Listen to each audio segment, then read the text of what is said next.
Умраға бару сүннет қой, қарызды қайтару міндет қой. Пайғамбар саллаллаху алейхи вассалам қарызы бар адамға жаназа оқымаған. Ертең біз өліп кететін болсақ бар ғой, қарызы бармайды деп жаназада сұрайды. Қарызы бар адамға жаназа оқымайды. Бір адам мойнына алмайынша да. Енді рассрочка ақша алып бару, ойлашы. Сен өзіңді өзің қарызға тығып жатсың ғой. Ақылға салшы деймін, мына адамдарға айтамын. Ақылға салшы. Саған умраға бару міндет емес еді ғой. Сен өліп кетсең неге умраға бармадың деп сұралмайтын ғой. Бірақ сен рассрочка алып умраға бардың. Өліп кететін болсаң қарызыңды неге бермедің деп сұраласың ғой.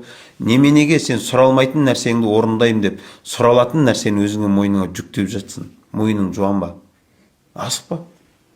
Уақыты келеді.